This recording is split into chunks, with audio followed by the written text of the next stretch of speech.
મિત્રો, આપ જોઈ રહ્યા છો NN ન્યૂઝ। હવે જોઈએ અગત્યના સમાચાર। કોંગ્રેસ લોકસભાના ઉમેદવારો ફાગવેલ ભાથીજી મહારાજના આશીર્વાદ લઈ લોકસભા ઇલેક્શનનું રણસિંગું ફૂંક્યું। કોંગ્રેસના નેતા અને આણંદ લોકસભાના ઉમેદવાર અમિત ચાવડાનું નિવેદન। કેન્દ્રીય મંત્રી દ્વારા ક્ષત્રિયોને લઈને આપેલ નિવેદનને લઈ મંત્રીનું નિવેદન પહેલા ગાળ બોલવાની, પછી માફી માંગવાની, પહેલા લાફો મારવાનો, પછી માફી માંગવાની। આ પહેલા આપ મને ભારતીય જનતા પાર્ટીના નેતાઓની આવું કરવાનું સારી રીતે આવડી ગયું છે। NN news Ahmedabad. દર્શક મિત્રો, તમારી આસપાસ બની રહેલી અવનવી ઘટનાઓ વિશે જાણવા માટે NN ન્યૂઝને લાઈક કરો, શેર કરો, સબસ્ક્રાઇબ કરો અને બેલ આઇકન પ્રેસ કરો, જેથી આપને નોટિફિકેશન્સ મળતી રહે। બનવા જઈ રહી છે।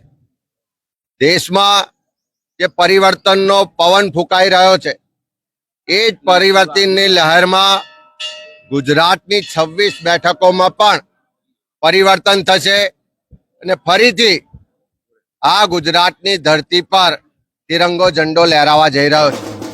જે રીતે ક્ષત્રિય વીર ભાથીજી મહારાજ ગાયોના રક્ષણ માટે, ધર્મના રક્ષણ માટે, સમાજના રક્ષણ માટે પોતાના પ્રાણોની આહુતિ આપી દીધી અને અંતિમ શ્વાસ સુધી લડ્યા, એ જ રીતે આ ગુજરાતના લોકો માટે, એના હક અધિકાર માટે, એના આત્મસન્માન માટે, એની આવનારી પેઢીઓ માટે કામ કરવાની અમને સૌને શક્તિ મળે, એટલા માટે મધ્ય ગુજરાતની 3 લોકસભા બેઠકો આણંદ, ખેડા અને પંચમહાલ, આ 3 લોકસભા બેઠકના ક્ષત્રિય સમાજના આશીર્વાદ સાથે ઉમેદવારી કરવા જઈ રહેલ 3 ઉમેદવારો આજે ક્ષત્રિય વીર ભાથીજી મહારાજના ચરણોમાં શીશ ઝુકાવીને વંદન કર્યું છે, પ્રાર્થના કરી છે। અને જે અત્યારે અધર્મ સામે ધર્મની લડાઈ છે, અસત્ય સામે સત્યની લડાઈ છે, પૈસાદારો ઉદ્યોગપતિઓ માટે સામે સામાન્ય લોકોના હક અધિકારની લડાઈ છે, એ લડાઈ લડવાની શક્તિ મળે, એ માટે સૌના આશીર્વાદ મળે એવી પ્રાર્થના સાથે આવનારા સમયમાં લોકો વચ્ચે જઈને આશીર્વાદ મેળવવાની આજથી શરૂઆત કરવા જઈ રહ્યા છે।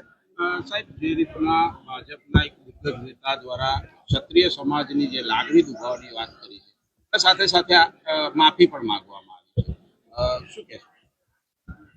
પહેલા ગાળ બોલવાની, પછી માફી માંગવાની, પહેલા લાફો મારવાનો, ફરી માફી માંગવાની, પહેલા અપમાનિત કરવાના અને ફરી માફી માંગવાની, એ ભારતીય જનતા પાર્ટીના નેતાઓને ખૂબ સારી રીતે આવડી ગયું છે। આજે આ ક્ષત્રિય વીર ભાથીજી મહારાજની ગૌરવવંતી ધરા પર ઊભા છીએ।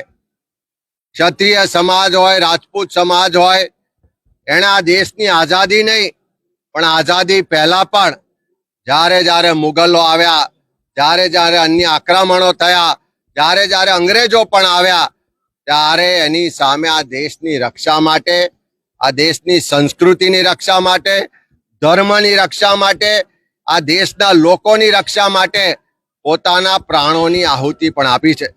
જ્યારે દેશ આઝાદ થયો ત્યારે પોતાના રજવાડાઓ સમર્પિત કરી અને આ જ ક્ષત્રિય સમાજે આ ભારત દેશને અખંડ બનાવવામાં મહામૂલ્ય